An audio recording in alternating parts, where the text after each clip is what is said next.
Okay, great. Thank you. All right. So the story of Ruth is a favorite for many Christians and Jews throughout the centuries. This is set at the time of Judges, in the midst of um, in the midst of a war, treachery among brothers and sisters, with attempts at genocide, disobedience, and unfaithfulness. So this comes right after Judges. We just finished our study of Judges, and you will see that it is a book of contrasts. While Judges was all about the warfare and the cruelty and the idolatry that we saw there, Ruth comes as a refreshing change, where it talks about a peaceful village and the kindness that is shown by the Redeemer, kinsman, and how the worship of the true God comes forth in this particular story is so evident. It is safe to assume that the book of Ruth was put together in its final form around the time that David became the king in Hebron, around 1011 BC. Because at the end of Ruth, in the 4th chapter, you will see David mentioned in the genealogy. So it has to be somebody during David's reign.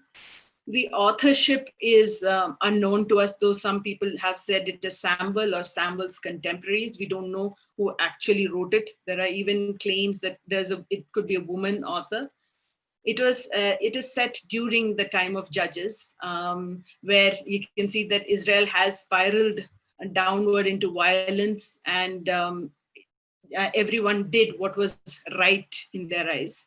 So during the judgeship of Samson is what they claim that we are thinking that the book is set in, around 1105 or 1085 BC. The main intent as we go through this book seems to be how we see clearly how God works even in the darkest times, and also the theological concept of redemption. And we see that through Boaz's action, and how he portrays Jesus and his redemptive power for us to come into salvation. So I think one of the important things before we start off also to note is that in Matthew 1 to 16, out of all those 42 generations of male ancestors mentioned, there are 4 women that are mentioned, and that is Tamar, mother of Perez, Rahab, we know of Rahab, and Ruth and Mary. So out of these 4 women, we have to understand they were not selected at random. They were non-Israelites. 3 of them were non-Israelites. But all 4 of them, there seems to be something that unites them also, is the fact that there is a sexual activity or their marriage circumstances is not something that you would consider acceptable. But what stands out again is the fact that they are all women of exemplary faith. And while Judges ends with the escalation of intertribal war, after the Israelites have gone into battle to kill off members of their Benjaminite tribe, 600 men, if you remember, 600 men were saved from the warfare, and which resulted in, and to ensure that these men got suitable wives, it resulted in mass killings and kidnappings, and so to ensure that the family line is being preserved, right? And in Ruth too, it's the same theme of ensuring that the family line is preserved, but it isn't resolved by murder or mayhem. It is by the bold, caring action of a woman and the upright response of a male citizen who goes beyond the legal duty and acceptable choices of marriage partner in those days. And so with that, we'll get into Ruth chapter 1, verses 1 to 5. And the story starts in Israel with Elimelech and Naomi traveling at the time of famine. It seems that famine has hit Israel, and Elimelech and his wife have started to doubt God, and they choose to run away and rather than trust in God. They've taken their 2 children and they go to Moab, which is across the Dead Sea. So something to note is that they've decided to take their chances in Moab. And once there, Elimelech has passed away. Naomi is left with two sons who have taken on Moabite women as their wives. And these women are named Orpah and Ruth. And the families have lived there for around 10 years, is what we know. So this is the background of this particular section, right? And so with that, we just dive a little bit further into this. So when we were going through that famine that occurs, it seems that famine is a common theme in Israel. And this, so something that I was asking is, right, how is this supposed to be a land that is so blessed if the famine seems to be a common theme, whether it was Abraham traveling to Egypt or Isaac going to Gerar, and we know of Joseph and his entire family moving from Canaan to Egypt in Genesis 43. So something that was something that Sushil shared, in fact, with me, was the fact that in Deuteronomy 11 to 12, if you see the entire region of Israel, that it is filled with mountains and hills, and Lord led them there with the intent that they will be dependent on him for survival. If you read that verses later, you will see how beautifully God was intending for them to be dependent on him. It wasn't about that land being perfect, but at the times of their unfaithfulness, and it seems like during the time of Judges, obviously we know of how what all happened, that it was Lord's desire that they need to come to him, and he tried to get their attention through this famine. But at the first sign of trouble, it seems that Elimelech has left. Also, where is he going? He's going to where Moabites are living, right? Now, who are the Moabites? The history of the Moabites, they are Lot's descendants who have, we know about that, who lived across the Dead Sea. Lot's descendants with his eldest daughter. And so again, history of, we've heard of them even in Numbers 1 to 3, where these women are leading the men astray. Even in Solomon's time, he talks about the fact that he had so many wives and the Moabite women led him astray, is something that comes out. Even in Numbers, the fact that they are constantly battling with the Israelites. So if you remember the story of Balak and Balaam, how Balak asked Balaam to curse Israel, but rather than curse them, Balaam ends up blessing them. We know of the story of Eglon, the Moabite king who oppresses Israel until he is assassinated by Ehud from the tribe of Benjamin. So you would think that Israel and Moab have this shared kinship.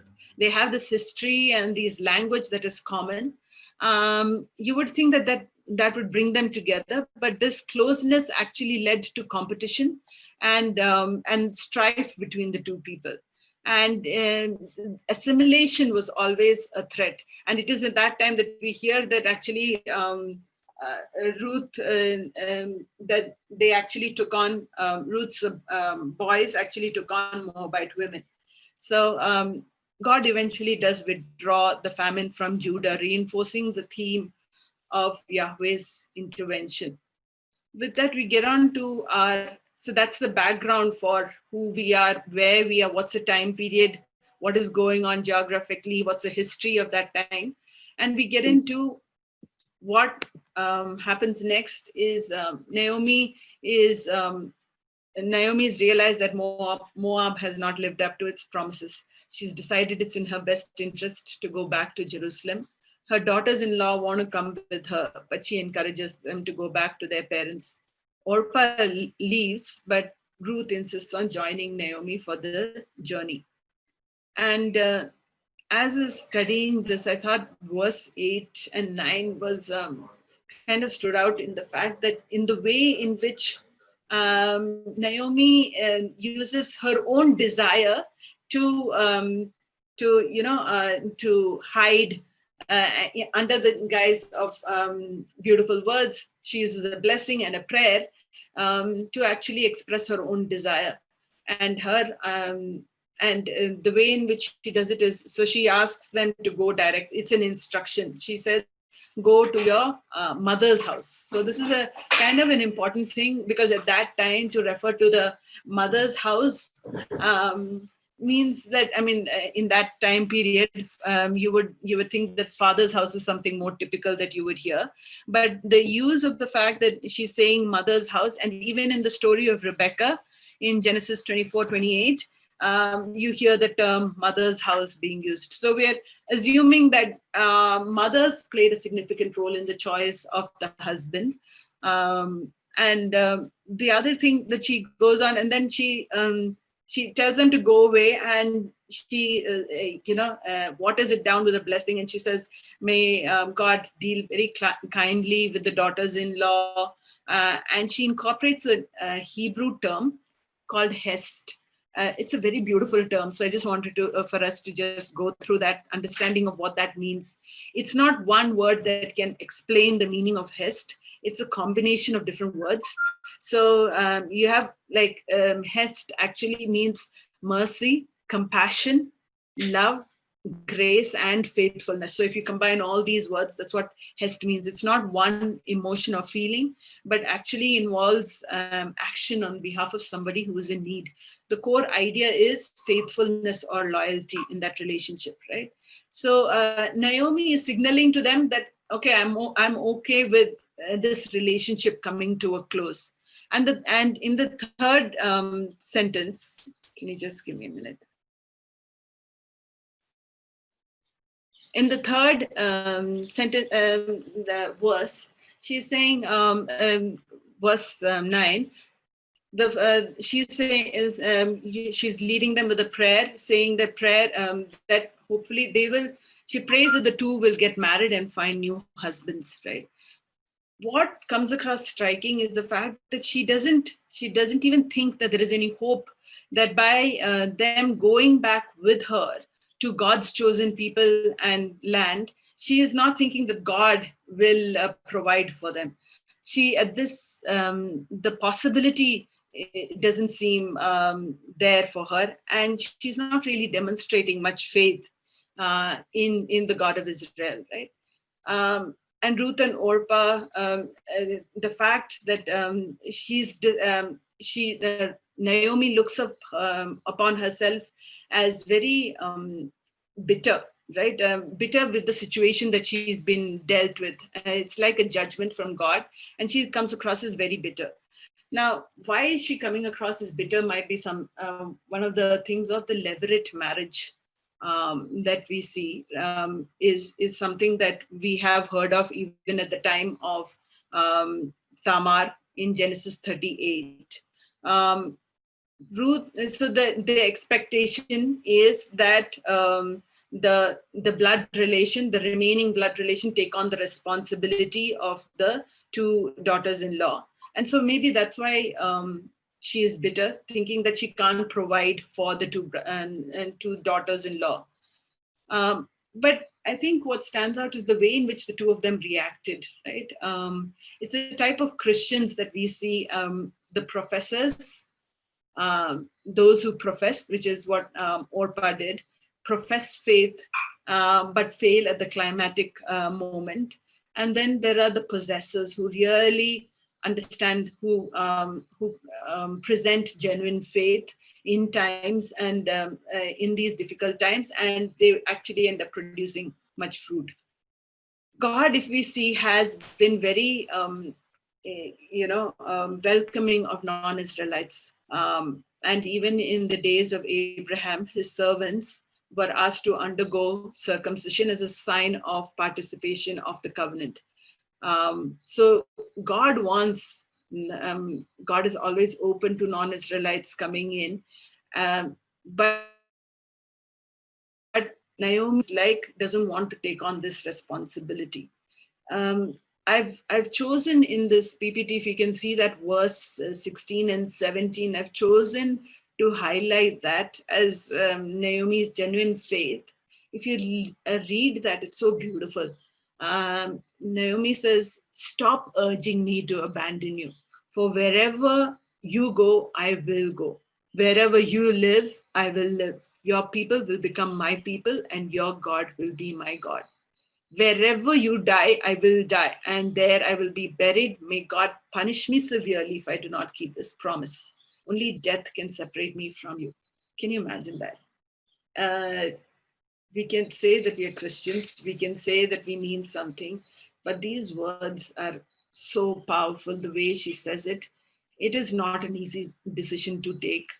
Um, the question is coming up, so you can use this time to answer what you think about it. I felt these words were very powerful, and I'll just give you a few minutes to actually share what you think Naomi was personally giving up by going to Naomi. You can use the chat box to note down what you think. What do you think she was giving up by going with Naomi? What do you think she might have gained by living with Naomi? Okay, Sanu, Ruth was giving up her own family, maybe another chance at marriage, but she knew that Naomi's God was a great God, and Naomi may have passed that knowledge and faith on to her during the 10 years that they were together. Absolutely. Ruth gave up her people and her land, which is Moab. Yes, so true. Ruth is willing to change her identity, forsaking Moab, where she grew up, and accepting and embracing the God of Israel. Absolutely. And that stands out, right? Whatever Naomi does now may not be, in keeping with her faith, but for 10 years they've been together. We are assuming around 10 years they've been together. And obviously, her testimony has been powerful because, yeah, Anju is saying Ruth is already a widow, and by choosing to go with Naomi, she was giving up everything that was familiar to her family, her culture. She was denying herself completely. That's what struck me too. Because it doesn't seem like she's gaining anything. So, right, when the second part of the question, what was she gaining by living with Naomi? At that point of time, it didn't seem like she was. So Sheil says, Ruth was with faith going to a land and people who were probably not friendly with Moabites. Absolutely. Can you imagine going to not even a neutral place? You're going to people who consider you as an enemy, an arch enemy, right? So yes, the 10 years that while Naomi's present action and the present, the way in which she talks it doesn't go to demonstrate her faith. She has lived a life that has absolutely, the first thing we have to understand is both the daughters-in-law, both of them did want to go with her, right? And the fact that they wanted to go with her shows that she had her faith and her love, and the relationship that she shared with her daughters-in-law was genuine. And I think we have to acknowledge that. How has she, at this particular moment of time, maybe, she's just going through so much of pain and she's reacting because of all that. But that shouldn't, disregard those years that she spent with them, professing her faith in this true God. And that's what enabled Ruth to see that and finally go with Naomi. And with that, we go on to the second portion, which is Ruth 1:19-22. Now, Ruth and Naomi have arrived in Bethlehem at the start of the beginning of the harvest, barley harvest.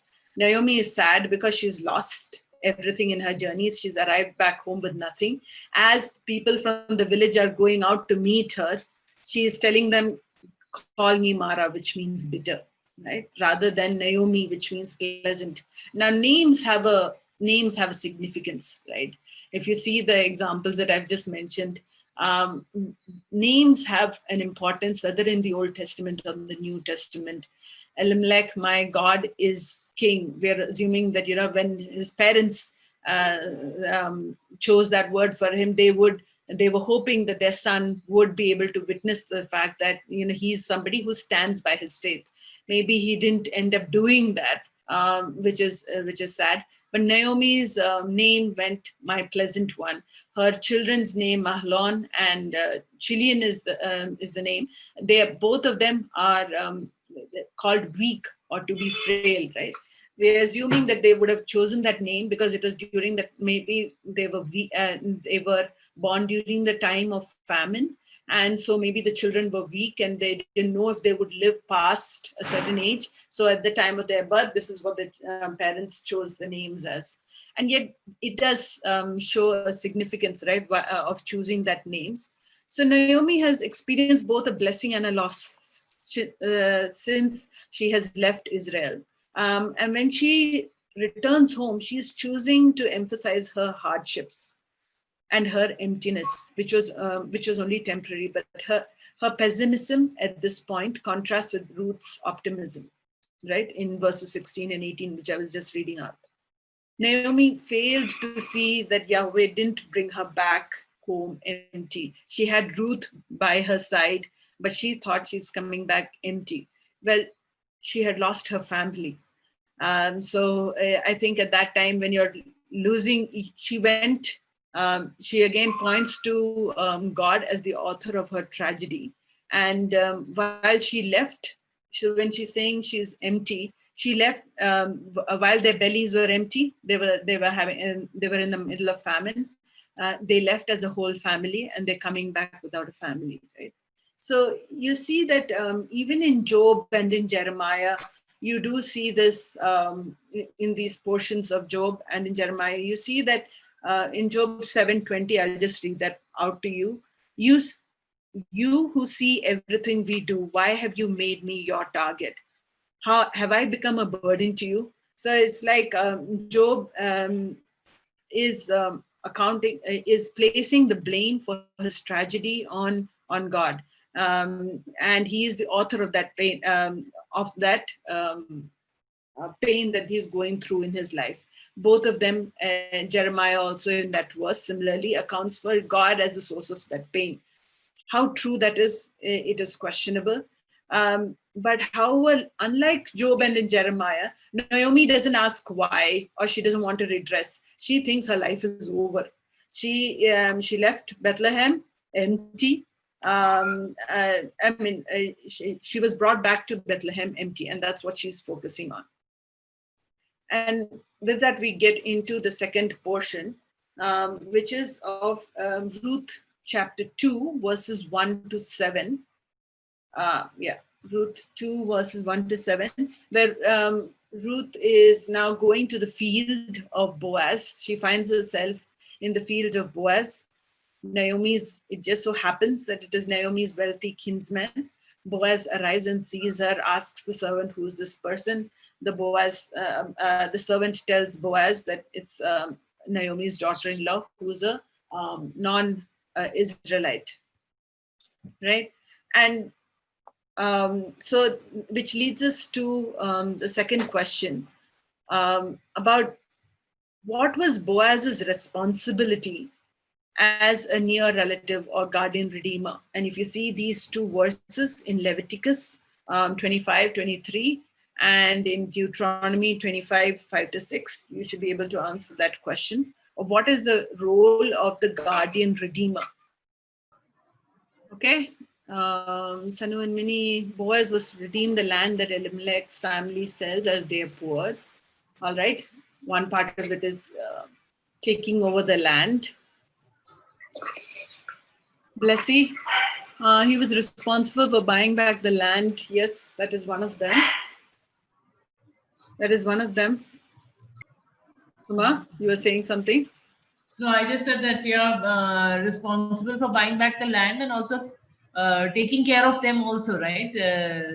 Absolutely. Yeah. It's given like the closest relative or whatever, when you're you have to take care of widows. Right. Within the family, because they don't have a way to feed themselves. Or right.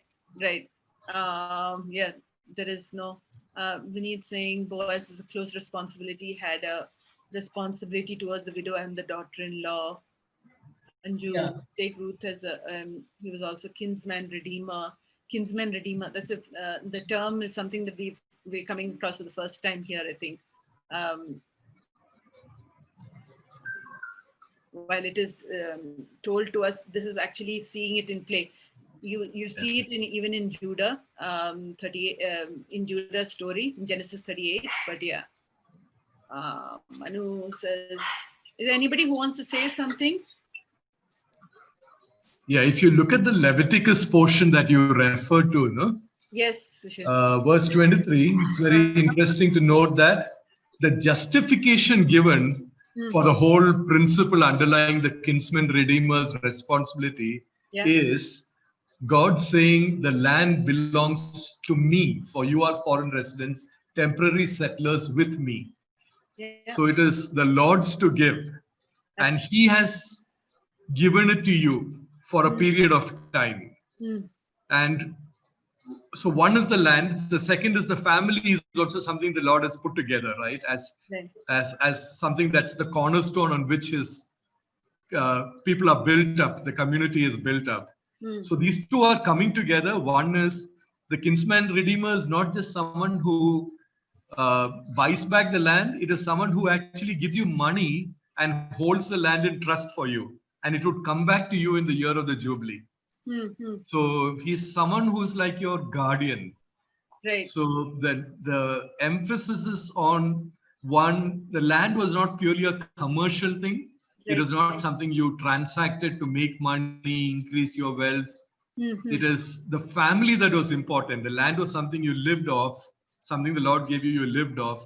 And the family would come together to, whenever there's a problem, when a particular person suffers.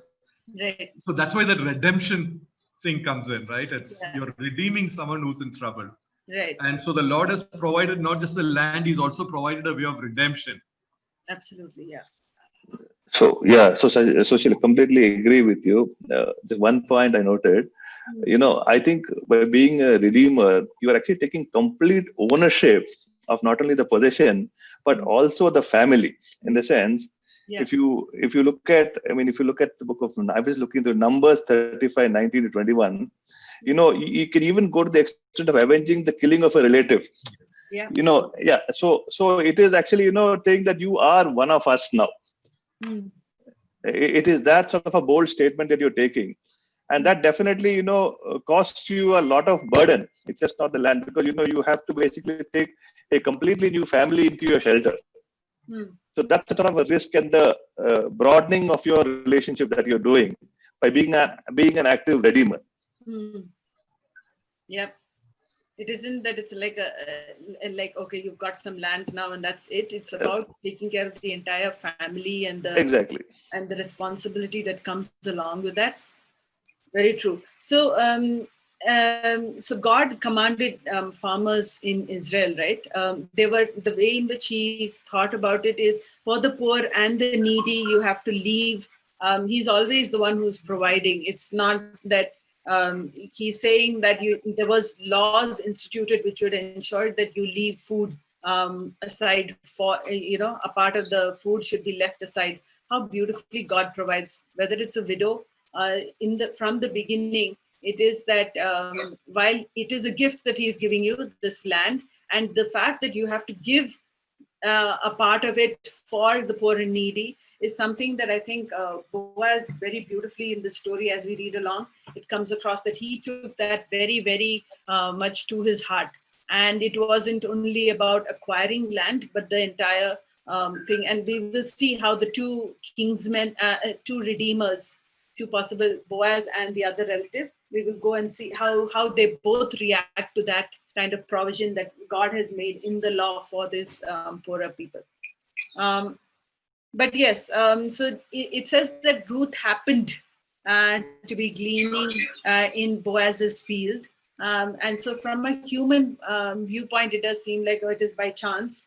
But God's hand of blessing is so obvious as Ruth is guided to that particular field. And that's such a comforting thought, that out of all the fields that she ends up there, and what ends up happening in Ruth chapter 2, verses 8 to 16, is that Boaz tells Ruth to end up to stay and glean as his own maid servants. So he had told the men to leave her alone, and to ensure that her needs were being met. He said, make sure that she is getting water which is drawn from the well.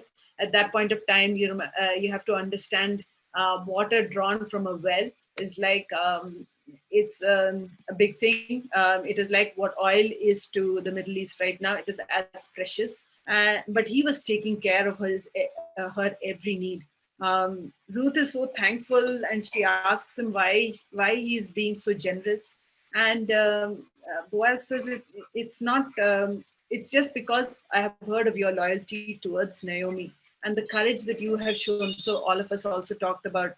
So many of you talked about the fact that she had to leave her family and live among strangers, and that was something that was very, very was something that even Boaz appreciated.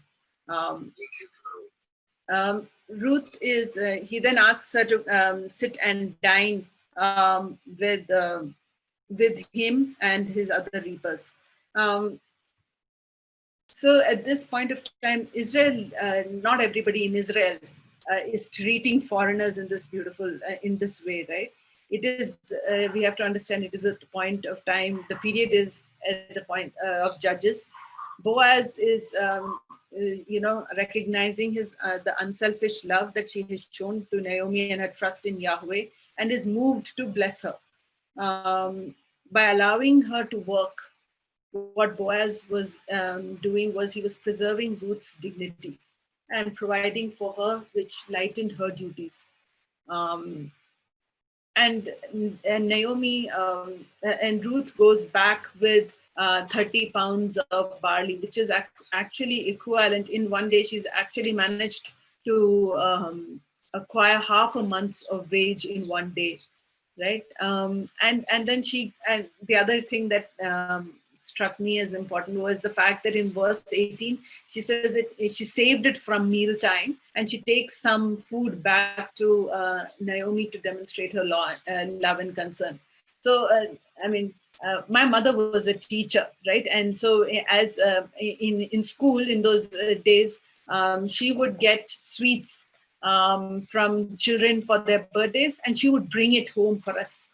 It wasn't sweets in those days. Chocolates were not something that we would all get at any point of time, right? But she would bring back those chocolates for me and my brother. So I know what it means, right? At a time when there was where she could have been only for herself, she could have been living only for herself. She could have said that, okay, I'm sure she's eaten. That small little act goes to show that how much she actually loved and how much she was concerned about Ruth. And that is something that I felt was beautiful. That small act actually goes to show how much she was. It wasn't just about getting some money back and giving it to the mother-in-law and saying, okay, this is my responsibility. It was done from a place of true love. And and that need to share. Okay, I've eaten something, I want to share with somebody, right? Somebody that I love. And when Naomi gets this food, she's asking, she's surprised by the fact that Ruth has been able to make so much, has been able to in one day get so much of this. And she asks, where did you get this from? And she blesses Boaz as the source of blessing to her and Ruth. So previously, she had asked God to deal kindly with Ruth and Orpah, and Boaz seems to be the agent of that kindness for Naomi and Ruth. And the beauty of the verse in chapter 21, where she does not view a relationship of with Boaz. Ruth doesn't view the relationship with Boaz as a way out of her responsibilities, but as a way to provide for herself and her mother-in-law. And she continues to do her duty very diligently. So God's initial blessing on Ruth, her faith in Yahweh, seems to be a blessing which she's channeling onto Naomi. And God has been the one providing them food and safety. And that comes out so beautifully in the fact that she lands up at Boaz's farm. With that, we chapter 3. sorry. Yes. Okay, so as the harvest is drawing to a close, Naomi's started planning things. As the harvest is, she makes an important decision. Ruth needs a home and a husband, and Naomi decides to take action. God's providence for her seems very clear. God has led Ruth to Boaz, the guardian redeemer, and so Naomi instructs Ruth to wash, put on perfume, get dressed in your best clothes. The men will be there in the winnowing field. Ruth was to lie at Boaz's feet when they were asleep. At this point of time, so the conflicting opinions, right, at that point of time, about why is she actually putting these plans into motion. But I think it is very clear that she is modeling the way in which divine and human actions work together. As believers, we are called not to wait passively for events to happen. Rather, we have to seize the opportunity when it presents itself. We have to assume that God has presented us with a particular opportunity. And with that, I want us to just think about what the pros and cons are of the plan. So we're talking about the plan of chapter 3. In chapter 3, where Naomi is suggesting that Ruth actually go and lie down at Boaz's feet. What do you think are the pros and cons of the plan? Leslie says that he seems to be setting a dating trap for Boaz and justifying that he's the relative and that's part of the obligation. Okay. Dating trap. All right. Sanu and Minnie are saying pros is it could be going according to Naomi's plan. Cons, maybe Boaz had other plans, right? Absolutely. He could have taken advantage. Anybody else who wants to say something? You can unmute yourselves. Probably, I think Naomi felt, Boaz was a bit more mature than the other men. Yeah. Okay. And then she probably had more confidence in Boaz than probably anybody else, So I think that's why she boldly told her to do that, to fall at his feet. Meaning, like, he won't take advantage. He won't take advantage of her. He was a respectable person. Yeah, he was truly, God's redeemer. Yeah. Yeah. So I think she had more trust in Boaz than probably herself. Right. Okay. Absolutely. So yeah, is there anybody else who wants to say anything? Yeah, like Blessy was saying, it was a plan fraught with risk. Yeah. It's interesting that Naomi's focus was on Boaz, right? Not on the society. Socially, like Blessy in its chat said, it could be seen as a dating trap. Right. I mean, that seems so, and uncovering of a feet in some contexts has got a very sexual connotation. Yes. And it's for a man's foot and ankle to be uncovered. Even when we read about the prodigal son, the father ran, probably lifted his robe to run. I remember Merinachan talking about that story and saying that in those cultures, for a man to lift his robe and run was a very shameful thing to do. So there is a lot here that could have been condemned socially. But Naomi's statement there is, go lie down beside him. He will tell you what you should do. She seems to have a very good reading of Boaz's character. Again, it's actually probably echoing everything that Blessy said, both in his chat and when he said. Right. It's just a thought. That's all. Yeah, absolutely. So yeah, the uncovering of the feet, and then there is so when I was reading this, there was quite a sexual tone to it that could be understood as very dangerous. But the fact that and we believe that something that struck me was this was towards the end of the harvesting period. So Naomi has taken her time. It wasn't like immediately afterwards. Naomi has taken time to think about this, right? And so I'm assuming that in that time she has been praying, and she's been interceding, and she's been asking God for that direction. Those are all the things that come to me. And when before you put a plan in place, Sarita says it seemed like Naomi was accelerating Boaz to take action and responsibility. Right? Absolutely, pushing him or nudging him to take do the right thing. Absolutely. I'm assuming that the entire time the harvest is going on, Ruth is going every day to work. Naomi is, that's the only thing that I can think of. She's on her knees praying, God, give us, help me and my family, and provide for us. And God makes it more and more clear on a daily basis. Every day Ruth comes home and shares how Boaz is such a caring person, and he's, and that convinces Naomi. That's all my additions. Yeah. While you were talking, you used the word provision, right? And providing for. Right. When you go all the way from Ruth 1 to chapter 3, where we are now, right. Very interesting observation. I mean, the contrast in that word provision itself. When we started off, we saw how Elimelech was providing for his family, right?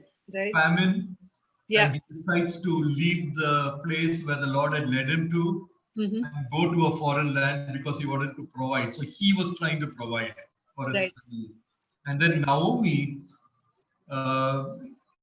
decides to come back because she heard that the famine is over. And she's again concerned about providing for her daughters-in-law. Right. So she tells them, I cannot provide a husband for you. Right. You go back, take care of yours, go back to your home. So, and then even here, actually, we see Naomi again trying to provide for Ruth's future. Absolutely, yes. Yes. So there's a reliance of both from Elimelech and Naomi to provide by themselves for their future. And in the middle of that, in chapter 1, it is very interesting to see that you contrast this with the Lord had, I was just looking at that verse, I just try to pull up that verse.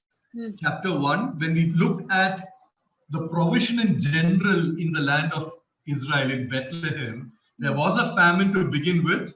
And then Naomi hears that the Lord had provided for them. Let me get that verse back. Yeah, verse 6. So Naomi decides to return home from the region of Moab, accompanied by her daughters-in-law, because she was living in Moab. She had heard that the Lord had shown concern for his people, reversing the famine by providing abundant crops. So there's a contrast with the way Elimelech and Naomi are trying to provide for their needs, and the way the Lord has provided for the entire land at large. Yeah. So when we look through these 3 chapters, that contrast also. So in my Bible, Sushil, it is verse 6 is, the Lord had visited his people by giving them bread. Absolutely. So she sees, I mean, the fact that Lord has provided this opportunity for Ruth to have met Boaz is something that Naomi is, like Sarita said, she's just urging Boaz to do the right thing. So some men might have interpreted Ruth's presence as an invitation to sexual immorality. But God's covenant kindness and integrity shaped Boaz's response. And so when Boaz wakes up, Ruth says, spread the corner of your garment over me, since you are the guardian redeemer of our family. And in Hebrew, the word that she uses for the corner of the garment is actually wings. And it's echoing the same words that Boaz used when he sees her for the first time, and he's saying, let God, provide refuge for you under his wings. So in verse 2:12, she is echoing the same words that Boaz used. So, and Boaz does not fail. He gladly accepts his covenant responsibility as a guardian redeemer. And he understood his covenant loyalty and lies with Ruth, and takes up this unconventional marriage proposal, right? Ruth leaves shortly before dawn, and Boaz insists that she doesn't go empty-handed. He fills Ruth's shawl with so much grain. that he had to bundle it on her back. And so then the same Naomi who called herself empty was no longer empty. Naomi was full of hope and waits for the rest that is sure to come. And so with that, I just want us to go into question number 4. I know we're tight on time. We might go over by a few minutes, but I really want to be able to finish this portion. So can we look at the similarities in the way in which, so Boaz in all his action is demonstrating the way in which Jesus Christ also redeems us, right? So can we look at the similarities and differences as how Boaz treated Ruth and how Jesus treats those who come to him? Yeah, Sujit is saying, spreading the corner of the garment as a redeemer. Ruth's request is similar to the faith of the woman who touched the hem of Jesus's garment. Absolutely. She had so much of faith that all she needed to do was touch his garment, right? The same faith is what Ruth is demonstrating in the fact that Boaz will not take advantage of her. Absolutely. Sanu and Minnie, the similarity is that Jesus is the guardian redeemer of all those who come to him. Jesus is waiting for everyone to accept him. Difference is that Boaz was the guardian redeemer to Elimelech's family, and Boaz has to accept Ruth, right? All versus that single person. All right. Anyone else? Vinita? Nearly badly miss him, you know. He will be the one to say that, you know, I can't type. Let me talk. Santosh isn't there today. All right. Yeah, I think in the way in which Boaz has so beautifully not taken, I think what spoke to my heart. Okay, and Anju said something. Boaz was very kind and compassionate to Ruth. He says he has heard of all that Ruth has done for Naomi, and Jesus in the same way knows what all we've been through, and we can be sure that he will always extend mercy and grace. Absolutely. Yeah, the fact that he knows where I'm coming from was something that I think struck me, right? Blessy also said something. Boaz is willing to redeem Ruth and her family for the kindness, and so did Jesus in his ministry. Absolutely. Yeah. So I think the fact that he knows where it's coming from, and you're not misunderstanding this person, but he actually goes to bless her. And that is such a calm reassurance that whatever I have done, my Lord is going to accept me with all my faults, without questioning, without the thing where he knows exactly what's in my mind and in my heart. And with that, I can just come to his feet, and he will take care of me, and he will be the one who provides for me, and he will be my sustenance. I think that was something that was very beautiful in the way in which this particular portion played out. With that, we quickly go on to Ruth chapter 4. So the kinsman redeemer, this is where we talked about. Boaz realizes there's a man who is actually closer to Elimelech's family and has the option of saying no first, right? And so he makes sure he's following all those legal requirements. And like we said, I don't think he's thinking about it like a commercial deal, because if he was, he would have undercut it, and then he would have said, okay, I'm going to get more land. Let me just do this quietly. I have to take on the responsibility. I'll make sure that it's done. That's not the way he's thinking about it. He actually goes to the gate. He meets up with the nearest redeemer, and that person's name is not mentioned here. So I think that's kind of significant in the fact that I think it's not for us to remember him and his actions for that, but the fact that we have two options in our life, right? When God has, both men had those legal qualifications to redeem Ruth and raise up the seed in the name of her dead husband. But how do we when we are given options before us, when God makes sure that our responsibilities are very clear, how do we react is something that I think we should take away from this thing, and not about thinking about that individual himself too much. So you will see that we already talked about this. Leviticus 25 talks about the redemption of property, what needs to be done. And Deuteronomy 25 talks about the regulations for the levirate marriage. So Boaz has attained the permission to marry, and he, and the one who will not be named is not interested in fulfilling his legal responsibility. And Boaz's, the entire time, Boaz's emphasis is on raising the name of the deceased.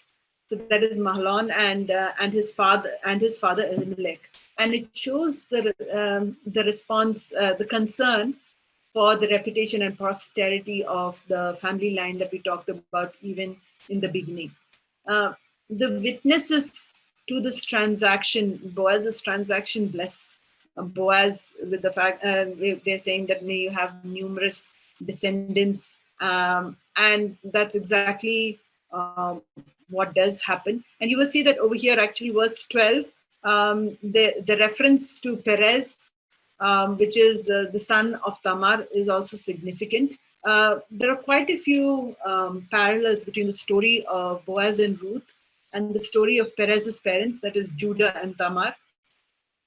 Both Ruth and Tamar are foreigners. They were widows. Their first husbands had died, leaving them widows, and both were participated in the levirate marriage. The proposal was an initiative by the women.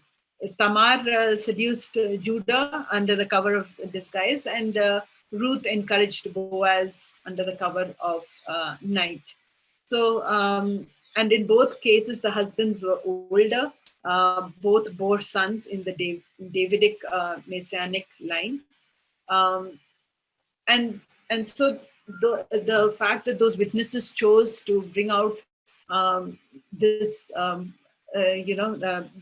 Tamar's or Perez's mother in this blessing is significant. So the witnesses also realized that the children are a gift from God. And that is something that we see in the next verse immediately, that they are blessed with a son, Obed, and he is some who is acknowledged again in he becomes famous because he is the grandfather of David, King of David, right? King David. So Ruth and Boaz get married, and the fact that the Lord made her conceive, or verse 4, chapter 4, verse 13 says the Lord made her conceive, right? So something that suggests that, so they were, Ruth has been married for a few years. We don't know exactly the duration of the marriage, but she didn't have children from that marriage. And so it seems like she was barren, but God has removed that barrenness. So, and so in doing that, he is provide the women bless the Lord and acknowledged his goodness in providing a redeemer for Naomi and Ruth in Obed. God has eventually made Obed's name very famous in Israel. And Obed restores life to Naomi's apparently dead branch of the family tree of Judah. And he sustained her in her old age by giving her hope. It says that Naomi, in verse 16, it says that Naomi became the nurse of Obed. Nurse as in she cared for him, or the one who serves. And the fact that at the end of this, the closing section of this book actually focuses on Naomi is important, because in chapter 1, we see that Naomi had said it is impossible to have a son. Verse 1, 11 to 13, if you remember. At the end of the book, however, we're seeing that she has a son. And God has provided the seed supernaturally to a godly couple. Ruth's faith in Yahweh qualified her as a blessing in spite of her Moabite origins. And so with that, Okay, we are really tight on time. I will let us get into the breakout room. Mini?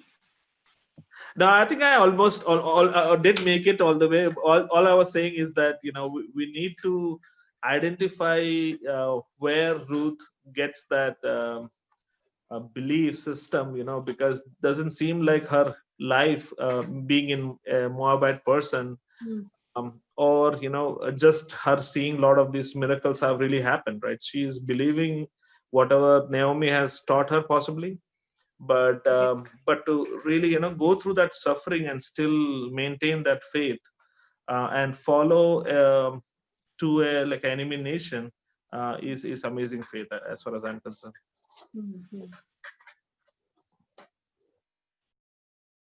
Right. Anybody else want to share something? So there's something that Rajiv was saying, right? How is it that, even when Israel and all of Israelites seem to be so weak in their faith, somebody who is not an Israelite can demonstrate so much of faith. I think that was something that Rajiv brought out in our breakout room. Is there anything else anybody else wanted to share from their discussions? Sujit? Yeah, Sarah, can you hear me okay? Yes. Yeah. Yes. So I think there are two things that are striking from what I read through this chapter or this book. One is the fact that we have a Boaz in our life, right? As much as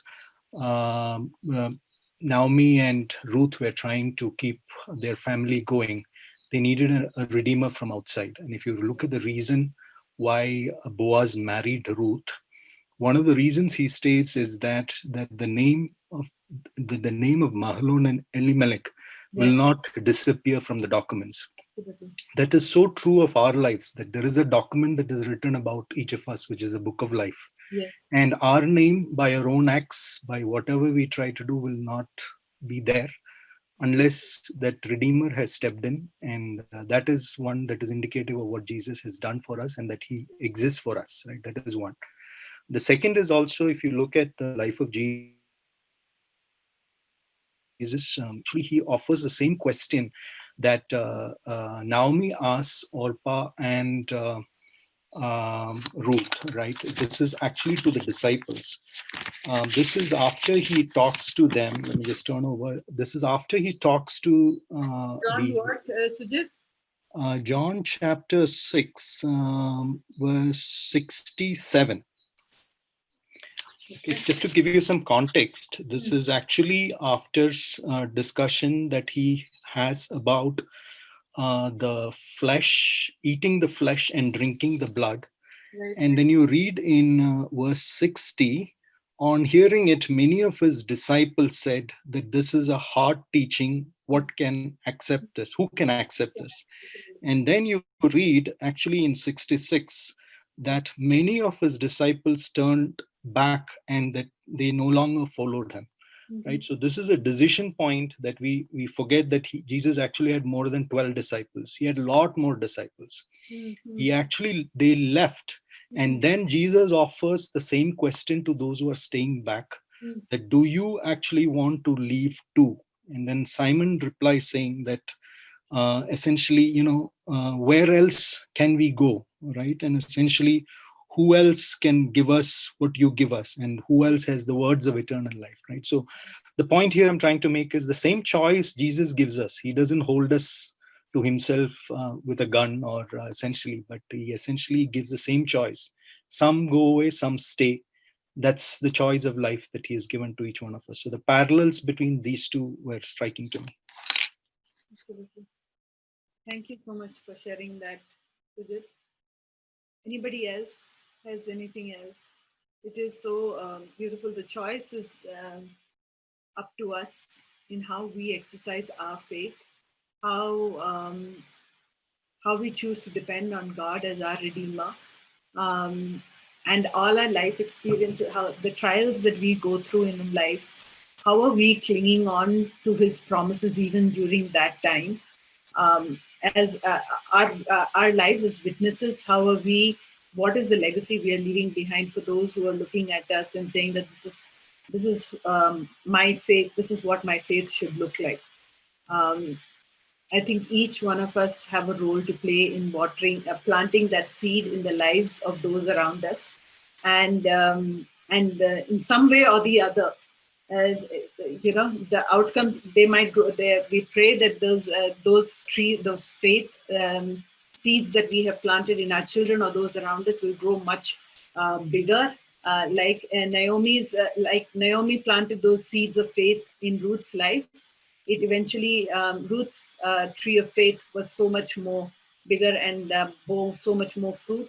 And for that, we're thankful. And as all of us, as weak and human as we are, we have our responsibilities to plant that seed. Not at all times can our lives stand out for being significant, but our faith in God, our Redeemer, will do the best.